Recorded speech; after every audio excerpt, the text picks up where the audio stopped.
Okay,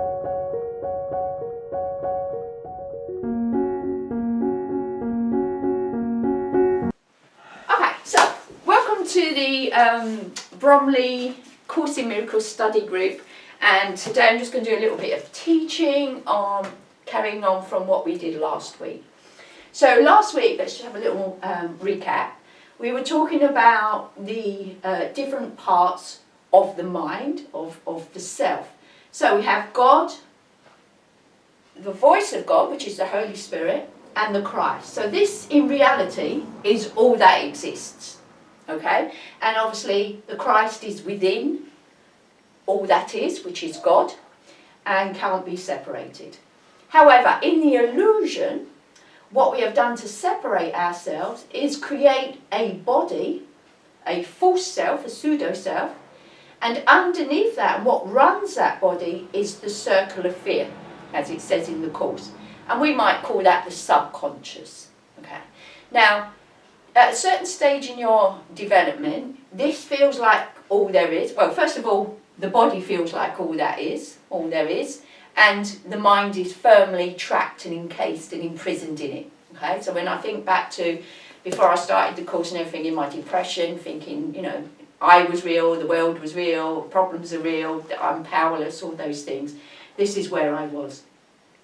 The voice of the Holy Spirit was always there, but I never listened to it, and I wasn't aware of it, but it was there. And I didn't know anything about subconscious, just thought it was me, and this was it, and didn't know levels of the mind or anything like that. But again, it was there, and it was affecting me without my knowledge. Okay, so let's just pause that for a moment, and think about, again, towards the end of the course, I couldn't try find it when I tried to re-find it. It says about conception, a concept. Now, we think of a concept as an idea. But what it says in the Course is, a concept is an idea that you have changed the meaning of. So, this was the original, if you like, idea, and we changed it into a concept of selves. Does that make sense? Okay, so really all of this is just a concept, and something that we've taken from the original and changed the definition or the meaning of. And when you read meaning, it means means, and the means is the way that you do something, isn't it? The means to get to Bromley is on the bus or whatever. So when you read the Course, always remember to put that definition in, because it changes the whole text. Okay, so if we just extrapolate this into a horizontal pattern, we end up with the Christ, which is the Son of God, the self, me, and the subconscious. Now, all of your questions as you've come in, this will make it clear, because previously, we believed the self, that the mind was in the self. And the big revelation that I was given this week is that, and it says it so clearly, but I've just really got what it means, is mind itself is an illusion, because in the Course it tells you mind, with a capital M, is the activating agent of spirit supplying its creative energy. And we've done this before, okay? So mind doesn't think.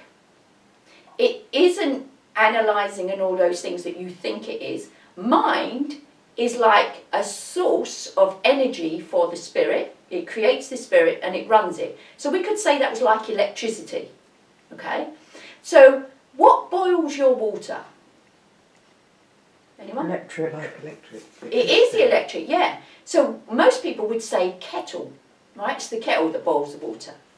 And that's where, like, one of these things where the concept of a kettle changes really what's going on, because it's the electricity that boils the water. And so in the same way, like, you could think of God or creation as the electricity, and the sun, if you like, is like the kettle that receives the electricity to perform some function, some desire, some wish, some will. So mind is not then a kind of thinking, analysing storage thing. It's actually source energy. It's energy. It's the will of God. Okay? That flows through the Son of God, and then both wheels together perform some creation. Okay, so the concept has changed, and that's why we're confused. So if we think about these three selves, now I want you to stop thinking of them as selves, but also to stop thinking of them as minds. Okay? Now this is where language becomes very difficult to teach this, but just listen and your Holy Spirit will sort it out for you. Okay? Because again, this is on a different level of knowing. So, and again, just really quickly an aside, what also came to me was the vowels. Because I like to play with words and letters and things. So we have A, E, I, O, U. Well, the A and the O is of God, the Alpha and the Omega, the beginning and the end, okay? Which leaves the I, the E, and the U. So the I is the Christ, the Son of God. The E, me, is this self that I believe I am. And then the U, and every single word has to have a vowel. If not, it has a Y, doesn't it? Which is still the Y-O-U, the U, which I thought was fantastic. But that's really that subconscious circle of fear. You think your mind is in the body, and therefore your body can become sick. You don't run the body. The circle of fear, the subconscious, owns and projects and creates every single body per sun, each sun, including you. Okay? So that's a real kind of nuanced shift. And that's why, and you know me at tennis, like at tennis, I know how to hit a perfect forehand, right? And if I get a perfect ball, every ball should go over the net because I do the same, I believe, every single time. Why does it go in the net? Why does it go out the court? Blah, blah, blah. And, or I give an instruction to my brain, okay, I'm going to do a brilliant drop shot here, shot, and I do something completely different. And it's always fascinated me. It's like, I know my body can't do anything of itself. Who's giving that instruction to do something different? And now, with this big revelation, I realised my mind is not in the body. I'm not running the body. The subconscious, which is separate to me, is, again, this is the difficult in language, but it's a separate self as such, a separate will, a separate intention, which is against mine. So where it talks about the ancient hate, that this is just a replaying of an ancient hate that was over long ago, what it is the hate is between these two parts that previously I thought were me, just one person, but actually, if you like, are two different wills or intentions. Making sense so far? Okay, so if now the subconscious circle of fear, which remember is only fear and hate and everything, owns all of the bodies, then what the Holy Spirit does is, and the Course does, is teach you to separate yourself from the body. The mind is not in the body. I am not a body, therefore it cannot affect me anymore. And the Holy Spirit changes it into a receiver and giver of messages. Doesn't it, yeah? A tool of communication, that's what the Course says. So if you remember the old phones with the receiver thing that you would pick up and put to your ear, and you could talk through to send messages, or you could hear to receive messages. So that's what the Holy Spirit changes the body into. And in that way, even though this part has control of it, which is hateful and negative and at war with this part, by separating me out from the body, it loses some control over me. And once I've separated myself out of that, I can now become the witness to what it's doing. So if you like, my body, so now my Christ mind, if you like, has gone back here when we've done the course, and we've given, for giving and for getting stuff. So my Christ mind comes back here, and now I can see the game that circle of fear subconscious self is playing. And in the course where it says, everyone is your brother, well, these are the brothers. All three are brothers, but these two are at war. You're at war with yourself. You're at conflict with yourself, aren't you, all of the time? Oh, why did I do that? Why did I say that? All of this kind of stuff. Well, it's because the part that asks that isn't in control of what you have done, because only bodies do. That's why it says only bodies attack. Okay? So the body then can become the receiver, the phone receiver, in which now I can speak to this part. Does that make sense? Yeah? Because before, when I didn't know it was there, or I didn't know what it was doing, and I thought I was part of it, and when it missed the shot at tennis, I thought I missed the shot.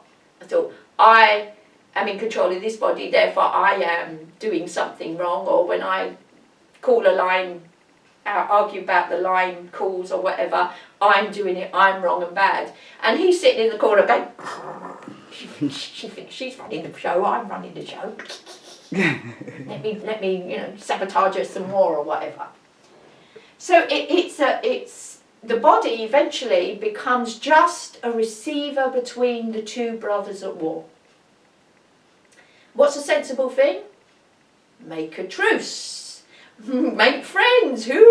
I had a client and I had to really fight with her ego. She'd fallen out with her sister-in-law, who she absolutely loves and adores, over the kids. And it was so petty and trivial. But she'd done it before, and she wanted to show me all these text messages of what this person has done before. And I said, but you want your sister-in-law back. It's madness to continue this. You want to be right? Fine. You lose your sister-in-law. If you want to be happy, you get your sister-in-law back. All you have to do is forget it, as if it never happened. Forgive, move on. And I was round and round and round and round with her. He got one in the end.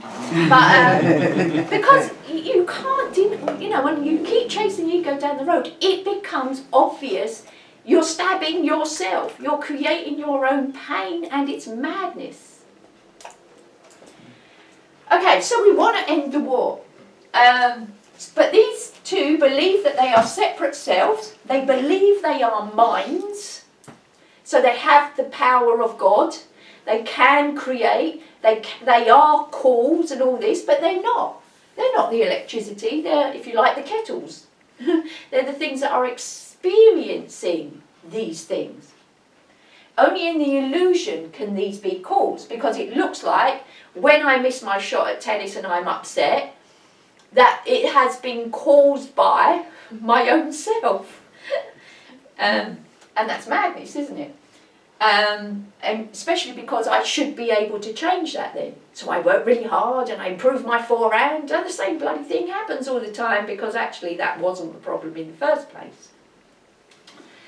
But also in the course, and that's what makes the course difficult, is that because it just refers to them all as brothers, sometimes it's talking about you as this, and these are the brothers it's talking about. Sometimes it's talking about you here, and these are the brothers, and everything else in between. So, Can I just say something? Yeah, of course. I thought brothers was everyone like this. Okay, so, no, The people. that's, okay, so, okay, you've jumped ahead a bit, okay, let me just... I know, go back That's to all right, it's all right, so I'm coming to that bit. Okay, so again, it depends on what level you talk about the course on. So on this level, yes, we're talking about our brother. So my client, I'm trying to get her to change the other person, to forgive the other person and move on. So on that level, yes, this other person is the brother that must be forgiven. And I'm going to give you some examples in a moment of real life where, the different kind of levels that this works on. So just let me do this bit, then we'll get to that. Yeah, so actually the other bodies are, as we know, projections of ourselves, aspects of ourselves. But I always thought it was this self that was projecting out, but it's this self that is projecting out back to me. Does that make sense? So because everything is reversed, I've always believed I've got to solve the problem with this brother. But it isn't really. The true cause is this circle of fear, the subconscious, that has projected, that has run me up and given me this message via a third party. Because this isn't a thing and always wants to hide as well. If I wanted to abuse you on Twitter, let's say, I'm not going to put my true Twitter name, am I? Because you will know who I am and come and attack me. So if I say, oh, I'm Eileen, Eileen from Catford, you will never find me, and you'll never be able to get me back. And you won't know who your saboteur is, who your attacker is. So you're always confused, you're always lost, you're never going to be able to solve the problem. Bloody clever, isn't it? Don't you think? It's ingenious. Absolutely. So it all depends on you not knowing this. Once we know this, and we can start to spot it, believe me, I've been doing it all week, it's like, oh my God. It's like in The Wizard of Oz. The Wizard of Oz is so Course in Miracles. What happens? The big wizard is projecting out there this persona and everything, and then she pulls back the curtain, and now the game's up. The wizard can't exist anymore because everybody now knows it's a little man behind a curtain, pulling levers. So by you seeing the game that it's playing, it can't play it anymore. It's like a massive game of hide and seek. Does this make sense? Okay, so both of them believe that they're innocent, believe that they're guilty, and believe that they're real. And none of that is true, apart from the innocence. So none of them are real. None of them really are a mind, because only God is the electricity, if you like. So I've put 556 there. So in your book, let me just quickly, just a bit to read, I think. Oh, actually, should we go 555 first?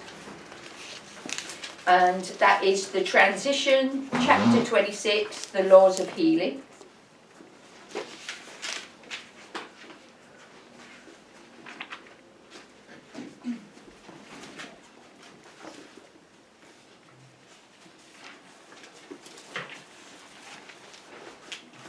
Oh, wait a minute. 556. 555.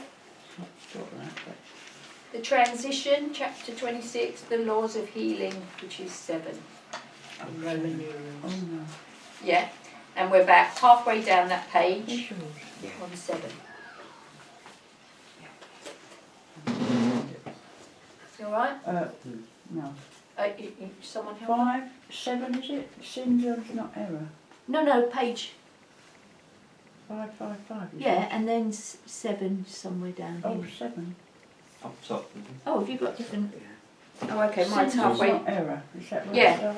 No, sins are beliefs. Are you on the transition? Yeah, laws of healing. Yeah, 8. Nothing gives meaning. No. It's midway in a... Oh, it starts at 8 and then should be a 7 in there somewhere. There. Oh yeah. Yeah, got it? Everybody okay? So I've number got 8. about 7 up there. So it's about halfway down the page. Yeah. Okay. Sorry. There. Oh, look at these ones. So it's like There. paragraph Sorry. 8 and then there's a little section in it. Okay. So sins, which are violations of reality, are beliefs that you impose between your brother and yourself. They limit you to time and place and give a little space to you another little space to him. Okay, so we're separate, and the body is the thing that separates us. This separating off is symbolised in your perception by a body, which is clearly separate and a thing apart. Yet what this symbol, it's not a thing, a symbol, represents is but your wish to be apart and separate. So the body, because it isn't real and it isn't a thing, its meaning and its purpose can be changed. So the cup obviously is designed, its function is to hold hot liquid, but if my boat is sinking, I can change its purpose and use it as something to bail out my boat. It's not going to work perfectly, but meanings can be changed, concepts, remember? Okay, so this is actually what I wanted in the original moment of hate, of ancient hate. This is what I actually chose, I wished for, to usurp God, to be God, to create my own self, all those kinds of things. Okay, so we're turning the page, and it's paragraph 11 with the little 8.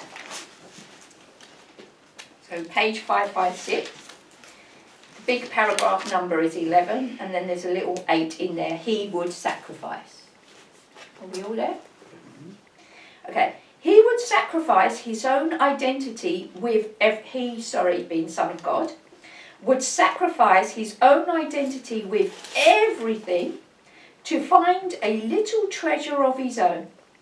And this he cannot do without a sense of isolation, loss and loneliness. This is the treasure he has sought to find, and he could only be afraid of it. Is fear a treasure? Now remember, false evidence appearing real. So is false evidence a treasure? Can uncertainty be what you really want? Or is it a mistake about your will and what you really are? Because you don't have a will that is separate from God, and you are not anything that is separate from God. It's an illusion. All there? Yeah, is that okay? Mm-hmm. Yeah. Okay, so let's consider what the error is. So it can be corrected, not protected. Sin, because when we created this, I have to deny any knowledge of it. Otherwise it's not going to work, is it? If I know, you can't play hide and seek when you know where the other person is. The whole thing is you cover your eyes and your ears, and they leave you and hide somewhere, and you pretend or really don't know where they've gone and what they're doing. But when you found them, the game's over. Yeah? Yeah, so let's consider what the error is. So it can be corrected, not protected. So you have to give it up for correction. Sin is the belief attack can be projected outside the mind where the belief arose, God's mind. Here is the firm conviction that the ideas can leave their source and be made real and meaningful, i.e. you give the meaning to it. And from this error does the world of sin and sacrifice, which is loss, lack, arise. The world is an attempt to prove your innocence, this is important for in a moment, while cherishing attack. So I want this, but I want to deny I want it, and I want to deny I'm doing it. And that's what we have to give up. That you have to get to the point where you don't want to play this game anymore. I don't want a war with my brother. I want out. I want peace. I want to go back to God. Its failure lies in that you still feel guilty, i.e. see a you and an I between God's loving thoughts. A you and an I between God's loving thoughts. Without understanding why. Effects are seen as separate from their source and seem to be beyond your control or to prevent. What is thus kept apart can never join. Because if you don't know the game you're playing, you can't fix it. Okay, so let me give you some real life examples from my life. Okay, just yesterday morning, happy day. My sister's in Spain. She's saying, "Oh, I don't want to not come back again." So, "Oh yeah, count me in. I'm in." And she's supposed to be bringing back all her stuff. And I said, "Oh, if we're going back out, leave, you know." And my mum chipped in. "Good morning. Oh, Terry, you're like a dog with a bone." I'm like, "What have I done now? What?" And so, what I watched my mind do was, so I wanted to type back, "What the beep have I done now?" Okay, so already I'm seeing, I've taken it as an attack, okay, and I'm innocent, I've done nothing wrong, right? You're attacking me for nothing. Now remember, this is actually my own subconscious, my own circle of fear, okay? It's not my mum, it's using my mum, who's not real, as a third party agent. So I'll shoot the messenger, I won't shoot the I won't go looking in the subconscious. Okay, Then I wanted, that's really bad. Then I wanted to say, I wasn't talking to you, which is attack back, isn't it? Who asked you? I didn't do anything, but this is how I watched this is what I would have done years ago. I watched my mind do it, okay? So it's giving me clues all the time, isn't it? Okay, you have seen an attacker, and you have made yourself innocent. And you want to get defensive as well, which again is really an attack, isn't it? And then I wanted to just go, right, I won't say any more then. So there's the final thing, isn't it? I'll go, I'll avoid, I'll separate you off, you're out there, I'm here, happy days. Look how insidious that is, that one little thing that if I had reacted to, if I had reenacted the original ancient hate, if I'd continued to play the game, I'm back in hell forever. Just one sentence, one little text, and I would have been back in hell reenacting the same ancient hate over and over again. That's it in a nutshell. That is the clearest, simplest example I can give you. Because there's only, and this is where the language is difficult, me. So the subconscious, we could say, who loves my mum as an enemy, because I can tell myself a story about a past where she didn't love me and all of this kind of stuff, or I can even tell a story about the present, you know, oh, she's a grumpy old woman now, whatever, it's not true, mum, just, you know. But I can do that, so I can make it about the past, or I can make it a story about now, but it's just a story, because she doesn't exist. She's a receiver, she's a phone receiver, delivering the bleeding messages of the circle of fear, the subconscious self, which isn't a self, but does that make sense? Is that like not bonkers crazy? And now we know that if you play that game again, you must wish it to continue. Who in their right mind wants to continue a war where you're never going to win anything? You're just losing, because this is the prize, this is the treasure. Because this is where the electricity is. You can be kettle all your life, but if you haven't got an electricity source, you ain't going to do much, are you? You might look pretty as a kettle. You can change your meaning and purpose and say, oh, look, I'm just a beautiful ornament. Look at me, kettle. Look at my spout. But you're not fulfilling your function. You're not creating anything, doing anything, you know. And eventually you will erode and decay and it'll all be over anyway. You need the electricity. Okay, so mum is my brother. So I understand this is the subconscious who feels frightened, alone and separated. Because instead of attacking and all those things that I would normally do, what I got was, and thank the Lord that this has been given to me, is I see a little frightened child who's alone and separated from me and who I've ignored and attacked and blamed unjustly all my life, okay? And so it's not, the subconscious is not your past story. It's not your past story. It's a living being now. I don't want to use the word self, but self, okay? And so I now, in my mind, what I must do is, forget mum, it's nothing to do with mum, is go to that subconscious and go, I know you're scared, I know you're frightened, but I love you, I love you. I'm not going to attack it. I'm going to turn the other cheek. I'm going to tell how much I love it. I'm going to bring it back into the fold, because if I can get this back here, then we can all go back here and all go back here. So it's a real change. The language doesn't do it justice, but it's a real change from believing my subconscious is something that's running me. It's there from my past. It's all, you know, and I know I've taught this, it's not. It's a living being self as such that is part of me, but not me at the moment. The language is difficult, I know, but do you get it? Mm-hmm. So in my mind, when I envisioned that little scared child who's just you know, trying to get attention, if you like, and doesn't know any better, then I can bring it with love and joy and happiness, end the war, come back to the light, I love you, no matter what you do to me, I'm going to love you, so you might as well just give it up, all of this kind of stuff. It was huge. So it's not that I've got to go and love my mum, because she's not the problem, she's the telephone receiver. It's who's on the other end of the line that I need to make the truce with. Does this make sense? Mm-hmm.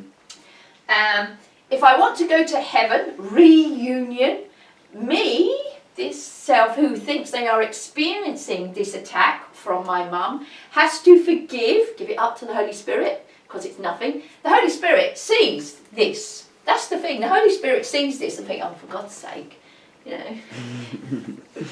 He's in the cupboard. The rubber's in the cupboard. Just go and get him out of the cupboard, for God's sake. He's been there for like, you know, millennium. To forgive and to welcome. That's the thing. You've got to welcome that circle of fear back. You've got to undo that false evidence they have about themselves, and you have to welcome them back.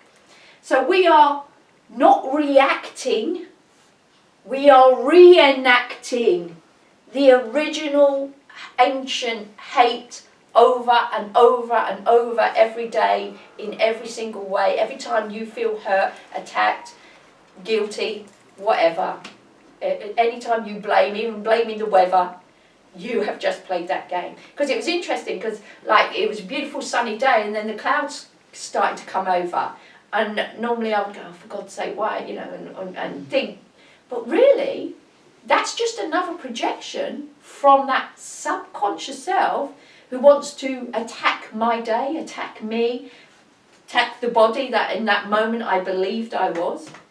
And the interesting experience, I know it sounds crazy, but the interesting experience was I was just going, I still love you. Even though it's cloudy, I still love you, and I don't mind, okay, you know, we'll have some cloud, it'll be okay, let's have, and when as I did that, it cleared. I know it sounds bonkers, crazy, I can only tell you the truth of my experience. But it don't always, does it? But it don't always, but then you're at peace with it. How often have you done it, tried it? Oh, well, I have, I thought, well, no, it's lovely no matter what. Yeah. So then you must experience it as lovely. You know, my life, and it's a wonderful world no matter what. Well, that's it then. And it's, you know, that sort of thing. Yeah. So if you genuinely are experiencing... It doesn't actually change, it might not even come out to be sunny again, but... Well, because you've got that belief that stops that happening. Well, otherwise, like you say, you're miserable, aren't you? Think, oh, bloody weather. Yeah, but the point is, would the weather change if you didn't have the belief? Because you believe it's weather, you're believing it's clouds, but in that moment, I understood it isn't. It's the same as a projection of a body. A projection of a cloud is a projection of the body. If you think about it as the metaphor that it is, God for me is the sunshine, is the light. Well, clouds can come and cover the light. The light's always there. The light's not going anywhere. If I was in a plane above the clouds, I'd be in direct contact with God and everything. So it's a project, you know, everything in this world is your wish. It's you as this part, your wish. And this part is always in hate and fear and everything, that's all it's going to give you is negative stuff. So is it about acceptance of whatever it is? Yes, but you also, this new nuance today is you've got to see where the cause is and love it. It's not loving the effect, it's loving the cause and bringing them out into the light. Because that's your brother. It's other people's story. Let me do another example, okay? Okay, so so trivial. Cleaning my comb. So I met up with Kira yesterday. Some of you know Kira, and lovely, and we went for a spa day, and it was gorgeous. So I'm preparing all what I needed to take, and I picked up my comb, and I thought, oh, that looks a bit manky. So I cleaned it. Okay. Now as I'm cleaning it, the conversation is in my head. Okay. Oh, this is a bit manky. And then I'm thinking, well, it didn't bother me. And, I've never even seen that it was manky. Right? It must have happened over days, mustn't it? So I didn't even see that it wasn't that bad, that it was manky. Okay. So then I thought, well, if it doesn't bother me, who am I cleaning this comb for? And then I heard, well, I'm cleaning it for others because I don't want others to judge me negatively, see my manky comb, think, oh God, she's dirty, right? This is, if you watch your thoughts, this is what you do. Okay, you're laughing because it's madness, isn't it? But when I'm doing this work, then I hear, okay, so these other bodies is really this brother, again projecting through the comb, and people that are not even there and not even said anything to me ever. He's using them as the messengers that I'm bad, wrong, dirty, whatever word you want to use. So it isn't the cleaning of the comb. It isn't, there's nobody there telling me it's dirty and it's manky except me. So the thing is the same as the mum thing. I have to go to that part of me that thinks this is a good idea to keep being at war and keep attacking and all of that. And actually own that I am part of that, because I am not innocent, because that is part of me. These two wished, you have to have two in a war. They must both want the war, otherwise it can't continue. So, I have to own that I'm not innocent. There's that part of me that is playing this game of hide and seek too. But now I want it to stop and I want it to change. So I have to go to that brother and say, you don't need to do this. No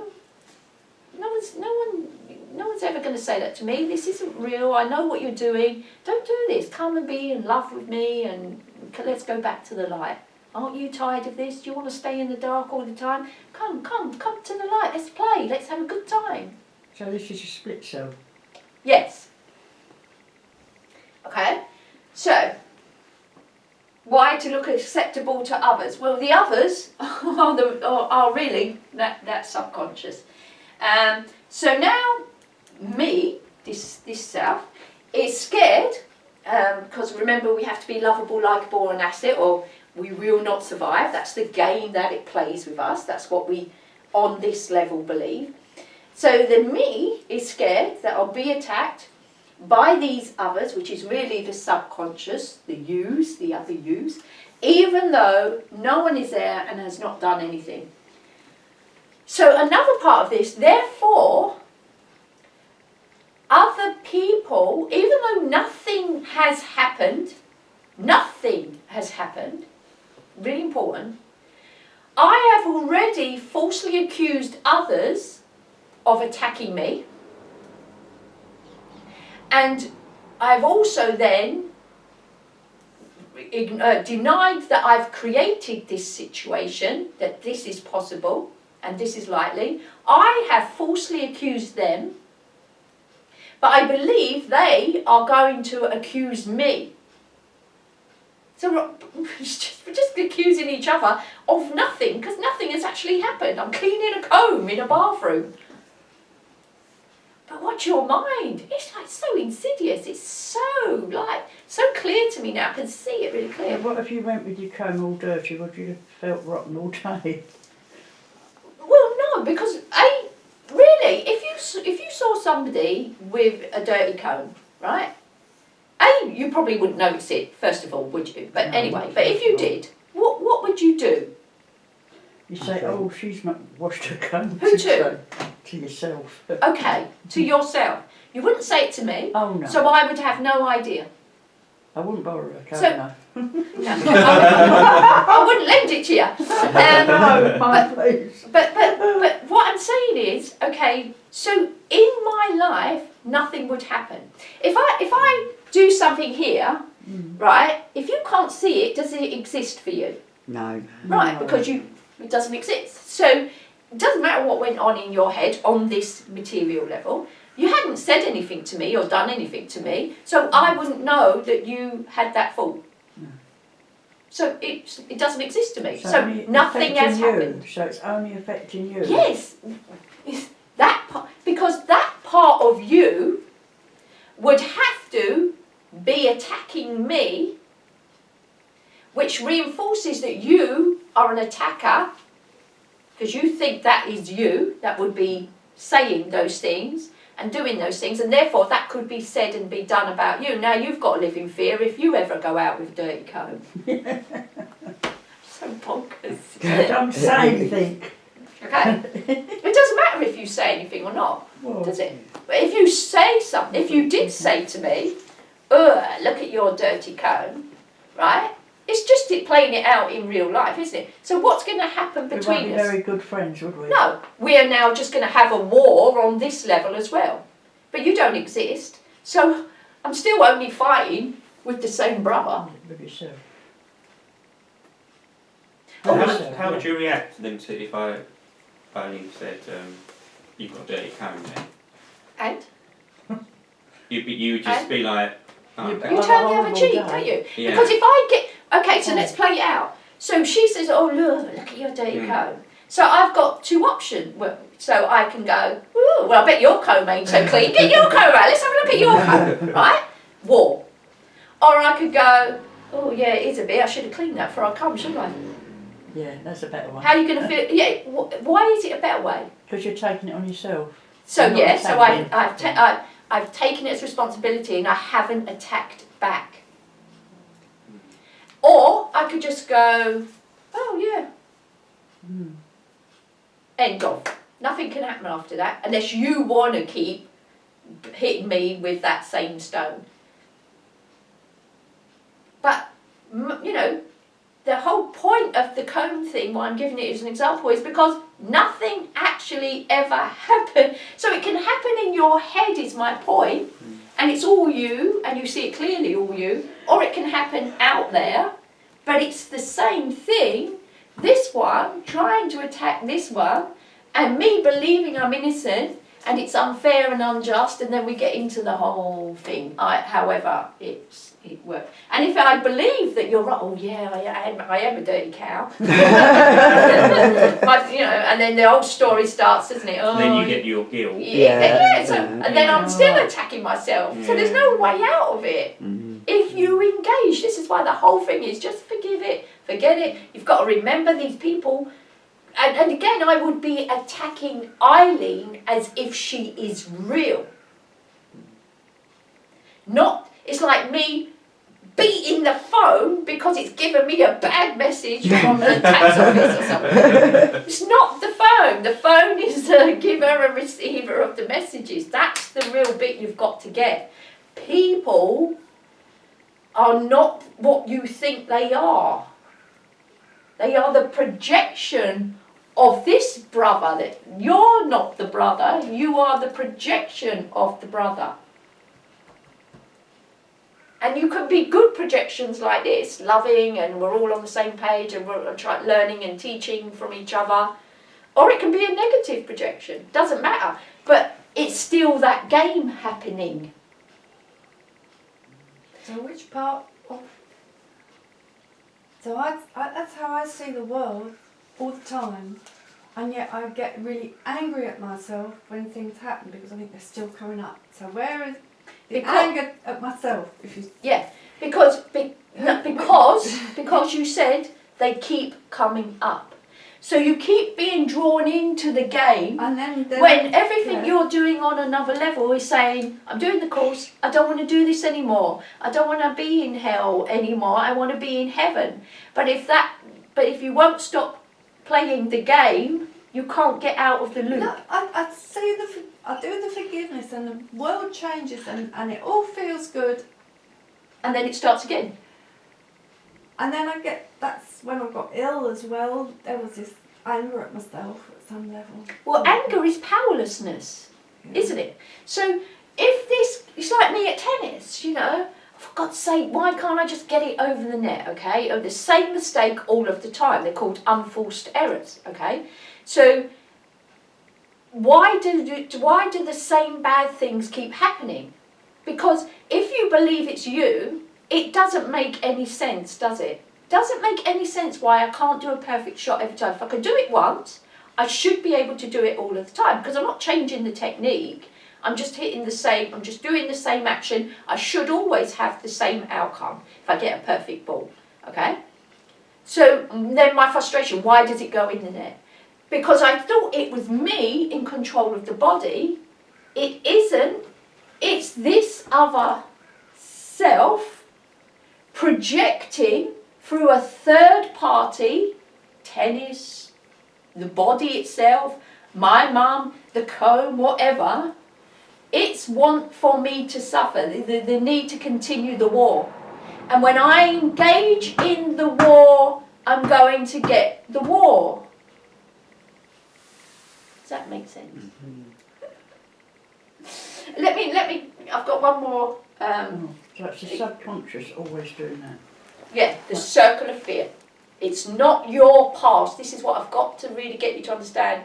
That's an illusion, because there is no time, so there can't be any past. So actually, believing in a subconscious that holds all your past experiences doesn't actually make any sense, does it? When you look at it, if you believe there is no time, which I absolutely does, and if you believe that therefore there can be no past, it doesn't, like memory doesn't make sense. What are you remembering if there's no past? Sorry, So when you're going to do the tennis and you think, oh, the shot's coming up and do it the same way, something in your head says, remind you of something else, and you don't do it, and you don't get it right. Is that right? Something says you're not going to do it. I am not in control of the body. That only makes sense if I am in control of the body. This was my big revelation. Actually, if you look at your life, you didn't just choose to put your hand there, did you? No. You don't know what you're going to say next. Maybe I'm frightened of what I'm going to say. Yes, because you know it's not coming from you. That's the point. I love the point, Theresa, you made last week. Really resonated with me. The guilt, the idea of guilt. Take the you and the I out of it. What have you got? GLT, God's loving thoughts. That really resonated with me. This concept of guilt and how we're all dogged down by that, and how we can liberate ourselves from that. Exactly, because when you take the you and the I out of that, what are you left with? The language, the letters, the words. I mean, if I had time to, when I read the course, putting like Asian is action. It's always a consonant that they remove or change or reverse, like flesh and self. It's a H that's added. The words are moved around, letters are moved around, and then that H is added, so that you now think of yourself as flesh. The original idea, the original creation, now becomes a concept with a different meaning. This is true self. This is the concept of a self. Does that make sense? Okay, so let me do Lemonade Gate really quickly. Okay, so when I was young, right, my first memory of this, and one I've always had in my subconscious, the story was, I was very, very young, primary school, so I must have been about 7, 8, something like that. And I had this, there was 3 of us, okay? And this really good friend, my really good friend, and then another one that came and joined our little group, right? And when she joined, she had a can of lemonade every day. Now, we were never allowed pop. My mum, God, never allowed us pop, only at Christmas, right? So this girl who gets a can of lemonade every day is so lucky, so separate from me. Obviously, God is treating her differently to me, etc., etc. And so my first memory of it is that my friend asked her to bring us a can every day. She used to share it with us, and my friend said, "Oh, can you bring us a can every day?" Right? My memory is she asked her nicely, okay?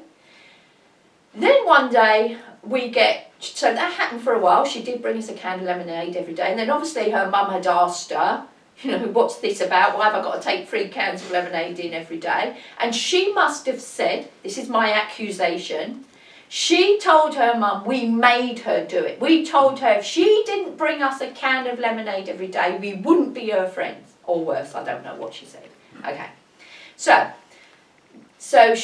then, me, the very, very good girl, very conscientious, never in trouble, suddenly am sitting outside the headmaster's office, mistress's office. In the hall, everyone can see my shame. I remember the shame and the guilt of sitting there thinking everybody knows why I'm here.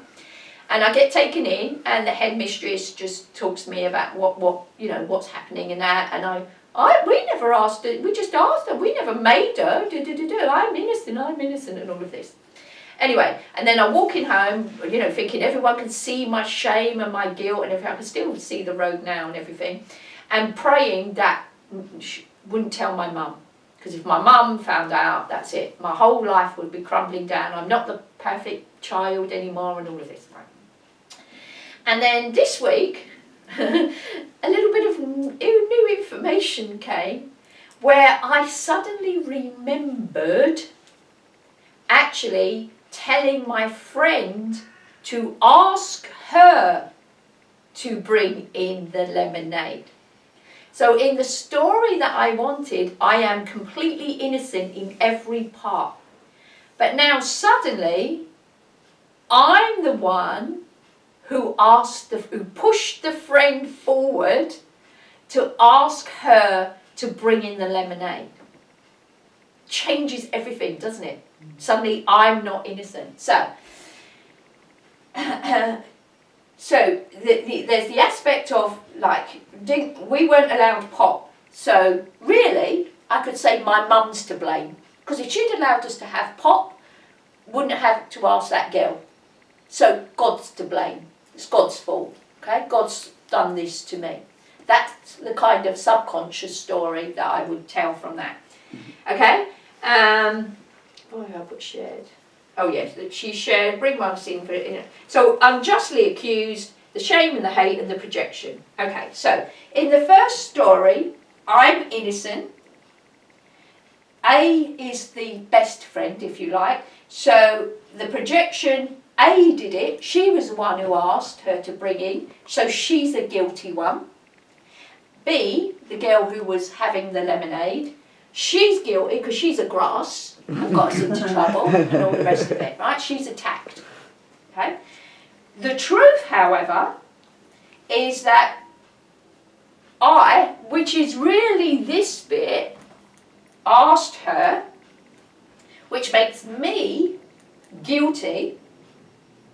A, the best friend, innocent, because I was the one who told her to go and ask her to bring in the lemonade. And B is totally a victim of it all. Completely changes everything. And it never happened. And it never happened. Reversal of cause and effect. Really what that was about was this playing out. But I have to deny it. I have to tell a different story. Because if I'd have seen this, I'd have had to own that I did that, I created that. Which we don't want to own, do we? No. So I tell a different story, I deny, I forget, whatever word you want to use, so that I can be innocent and others are unjustly accused. So how did it never happen? You're showing it never happened. No, this is just an effect of this. It's brothers at war, isn't it? And the point is, it would come up in every different way, shape, form. It's always the same story. Two brothers at war. What's Cain and Abel? One is jealous and killing the other one. But how does it never happen?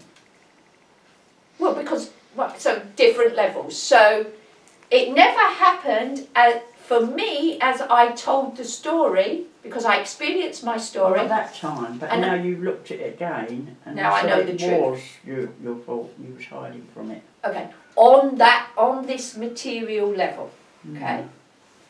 On the real, because this is the illusory level, Right. what's really going on is this. This never happened, this happened. Just another false attack between two brothers, another argument, if you like, another reenacting of the ancient hate. So it's your subconscious again, Yeah, yeah. having a go at yourself. Exactly, what you think is the self. And none of this ever happened because you cannot separate from all that is.